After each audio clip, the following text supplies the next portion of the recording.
Hello, my fellow Sandwich generation. Are you ready for the Silver Tsunami?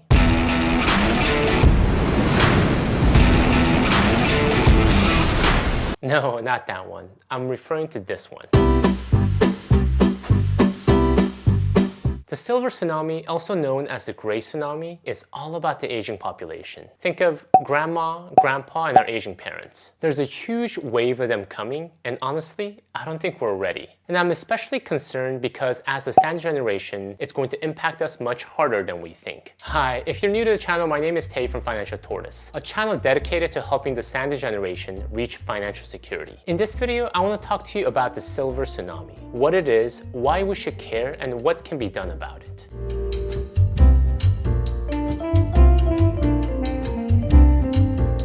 So, what is the Silver Tsunami? The world is about to face an aging crisis that we're not prepared for. According to the Centers for Disease Control and Prevention, by 2030, the population of Americans over the age of 65 will double. The World Health Organization says by 2035, the number of elderly are going to outnumber the number of children. And this isn't just an American problem. It's happening all around the world, especially in developed countries. In Japan, a third of the population is already 65 years and older. In China, by 2050, 1/3 of the Chinese population will be above the age of 60 years old. And all of this is being driven by two primary trends. People are having fewer kids. Think China's one-child policy, and people are living longer. Think your grandma that might have lived till she was 90 years old. We forget that average life expectancy just a century ago was more like in the 40s. If I was born in 1900s, I would most likely be dead by now. Okay, so now you're probably wondering, all right, Tay, that's all interesting and all, but why should I care? So dad's getting a little older and there's going to be many more of them in the world. How does this impact me? Well, I'm glad you asked because I'm about to explain. Why should we care? As I mentioned in the intro, this is going to impact us much more than we think. Shrinking workforce. For one, it's going to have impact on our workforce. With people getting older and retiring, there will be more people leaving the workforce than joining. It's estimated 10,000 Americans turn 65 years old every day, and it's not slowing down anytime soon. Combine that with declining birth rates, the number of work-able individuals replacing these retiring workers is declining. According to a Georgetown University report, they estimate when you net out the existing workers against the new workers coming up to replace them, we will have a shortfall of 5 million qualified workers. Social Security.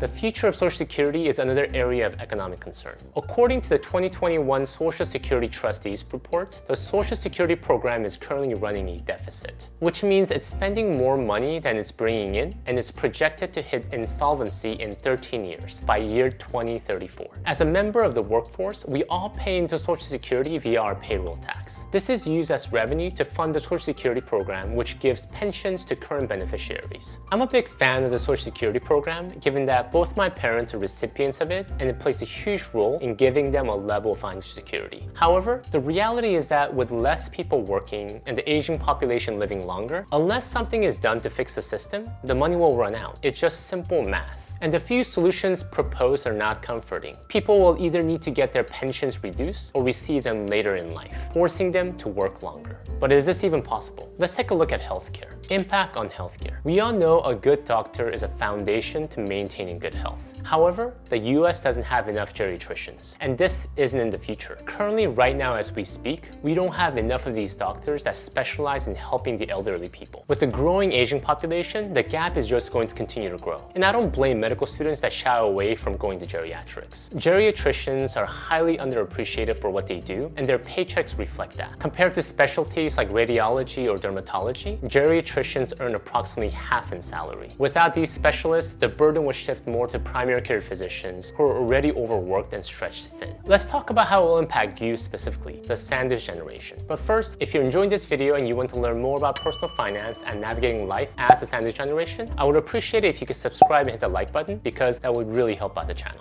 Impact on the Sandwich generation. In the center of it all is the Sandwich generation who has to deal with the consequences. With aging parents living longer and becoming more dependent due to their failing health, the Sandwich generation is often burdened with providing support. A generation which is already stretched thin managing our own lives, raising and funding our children.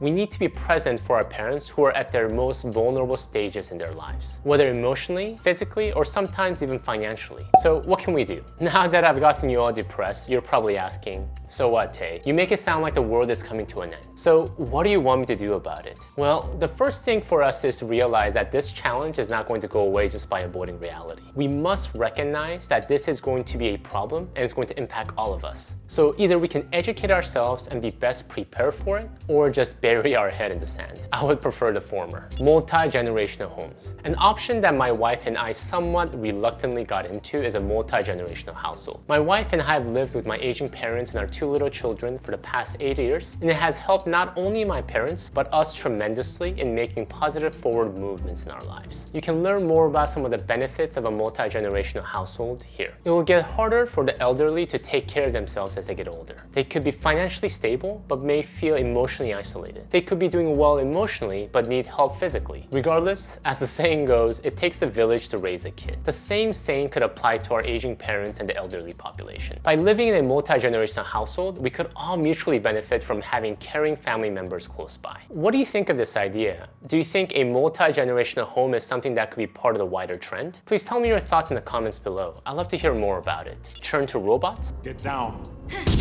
I'm not saying turn our elderly to robots. That got dark very quickly. In Japan, where a third of the population is 65 and older and is projected to rise to 40% by 2050, they're trying some innovative methods with robots to help fill the gaps left by the aging population. Robots are not only filling in a lot of the manufacturing jobs held by people before, they're also helping to take care of the elderly. Specialized robots designed to help lift people are being used in nursing homes throughout the country. And some ideas that are under research involve using sensors and AI software and mattresses so that they can adjust real time using the data from the elderly using them. Recognize that we're all in this together. The biggest thing we can do, however, is to recognize that we're all in this together. This isn't just the elderly problem, an American problem, or the sandwich generation problem. It's a global trend and we must all face this together. Let's face it, we will all become older one day. So whatever solution we do to help our elderly today will just help us in the future. The Silver Tsunami is coming, but soon it will be you and I on them. So let's do our part and do our best to help in whatever way we can. Thank you guys for watching. If you found value from this video, please hit the like button, leave a comment, and subscribe to the channel so that you don't miss out on any of my other upcoming videos. I firmly believe that being part of the sandwich generation doesn't have to mean financial stress. With careful planning and preparation, we can thrive during this stage of life. Help me spread the knowledge. Thank you again. I'll see you in my next video.